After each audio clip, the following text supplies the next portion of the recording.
Om Sairam. Welcome back to our channel Pavitra talks. మన వారాహ్యమ్మకి నమస్కారం చేసుకుంటూ ఈ వీడియో స్టార్ట్ చేస్తున్నానండి. అష్ట ఐశ్వర్యాలు ప్రసాదించే స్కందమాతాదేవి, కోరిన కోరికలు తీర్చే కల్పవల్లిగా స్కందమాతాదేవి మనకుంది. దక్షిణ భారతదేశంలో కుమారస్వామి ఆరాధనకి ప్రాముఖ్యత ఎక్కువ ఉన్నట్లుగా ఇటు శక్తిని అటు ముక్తిని ప్రసాదించగల ఆ సుబ్రహ్మణ్యేశ్వరుడు అంటే మనకి భక్తి ఎక్కువ. మరి అలాంటి కుమారస్వామికిని తల్లితో సహా ఆరాధించే సందర్భం వస్తే ఇంకెంత ఫలదాయకం ఉంటుందో కదా. అలాంటి అవకాశాన్ని అందించే తల్లి స్కందమాత.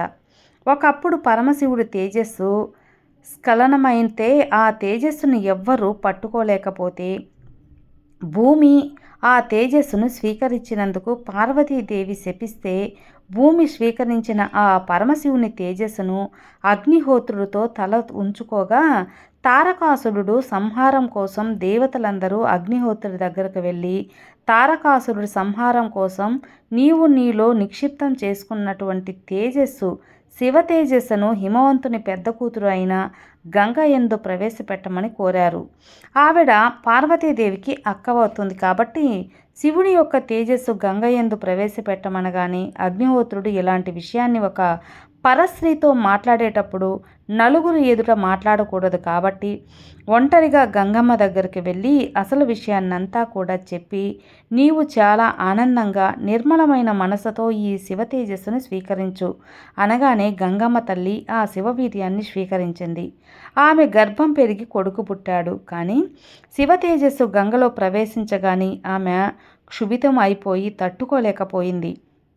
ఉడికిపోయి ఈ వేడి నేను భరించలేను, పిండం విడిచిపెట్టేస్తాను అన్నది. ఇంకా పూర్తిగా ఏర్పడిన ఆ పిండాన్ని వదిలిపెడతాను అంటున్న గంగమ్మతో దేవతలు నిండుగా ప్రసవ సమయం ఆసన్నమవకుండా నీ కడుపులో నుంచి జారిపడుతున్న గర్భస్రావం అవుతున్న వాడిని తీసుకుని వెళ్ళి హిమాలయ పర్వతంలో చిన్న కొండ మీద రెల్లు దుబ్బలలో విడిచిపెట్టమని చెప్పారు. తీసుకొని వెళ్ళి గంగమ్మ వదిలేసింది. అక్కడ గంగకు గర్భస్రావం అయితే పుట్టాడు కనుక స్కందుడు అని పేరు వచ్చింది. అలా పుట్టినవాడికి తల్లి నవదుర్గల్లో ఒకవాడైన స్కందమాత అనే పేరు కూడా వచ్చింది.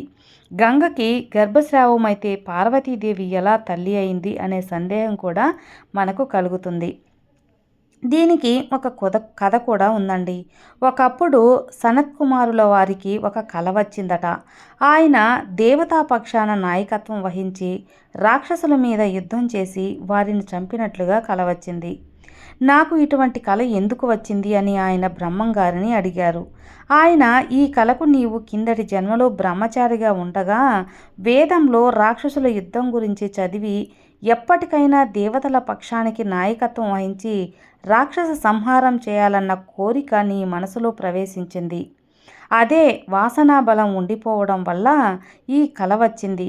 ఇప్పుడు ఆ వాసనా బలం ఏమవ్వాలంటే ఆ కోరిక తీరిపోవాలి. ఇంతటి మహానుభావుడు ఈయన కోరిక తీరాలని పరమశివుడు సనత్కుమారుల చెంత ప్రత్యక్షమయ్యాడు. సనత్కుమారుల వారు తనలో తాను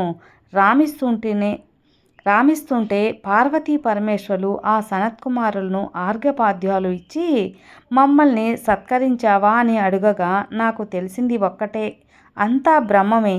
ఆయన జ్ఞానానికి పొంగిపోయిన పరమశివుడు నీకు ఏదైనా వరం ఇస్తాను కోరుకో అంటాడు.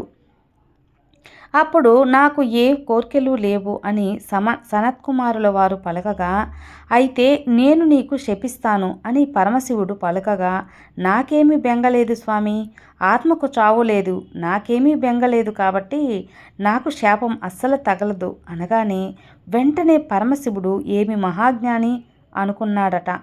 అమ్మవారు కూడా ఆహా ఎంతటి జ్ఞాని, ఇంతటి జ్ఞానికి నేను తల్లిని కావాలని కోరుకున్నదట. వెంటనే సనత్కుమారుల వారు మీకేమైనా వరం కావాలంటే కోరుకోండి అని సనత్కుమారుల వారు అడిగారు. వెంటనే నాకు కొడుకుగా రమ్మని శివుడు అడగగా నేను నీకే కుమారుడుగా వస్తాను అని సనత్కుమారుల వారు వరం ఇచ్చారట. వెంటనే అమ్మవారు నీకే కొడుకుగా అంటే నాకు కొడుకుగా రావా అన్నదట. అప్పుడు ఎంత జగన్మాతవైనా లోకరక్షణ కర్తవ్యం ఉన్నదానివి అయినా స్త్రీ కడుపున అధోముఖంగా ఉండి యోని సంభవుని కాలేనమ్మా, శివునికి కొడుకుగా వస్తానన్నాడు. ఇంతటి మహాజ్ఞాని నాకు కొడుకు కాకపోతే ఎలా అని ఆవిడ ఒక కోరిక కోరిందట.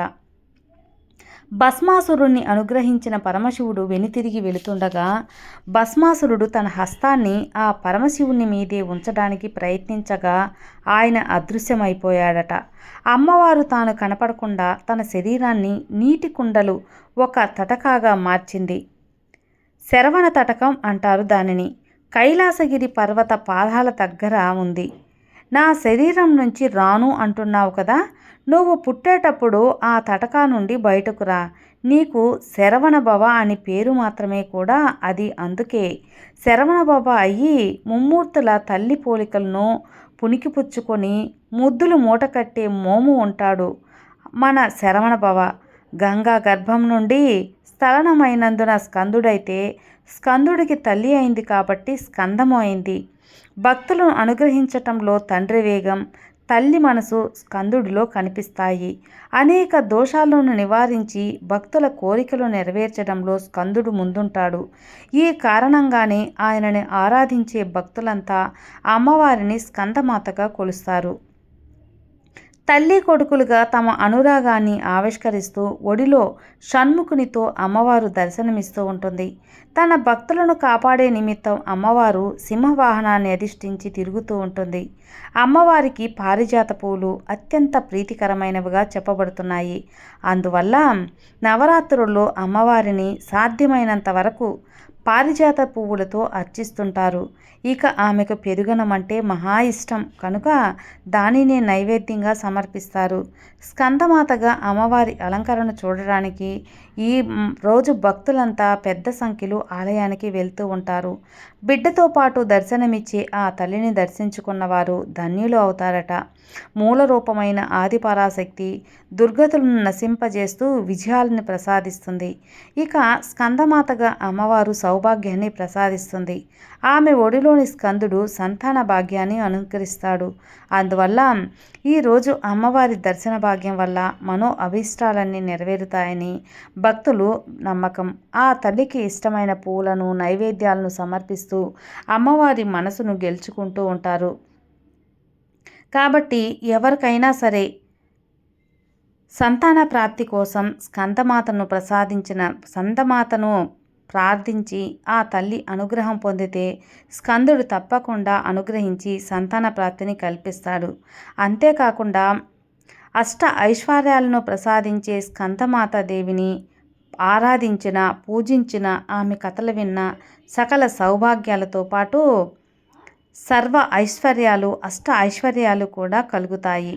ఆ తల్లి అనుగ్రహం ప్రతి ఒక్కరికి ఉండాలని మనస్ఫూర్తిగా కోరుకుంటున్నాను. సర్వే జనా సుఖినో భవంతు. జై సాయిరామ్, జై వారాహిమాత.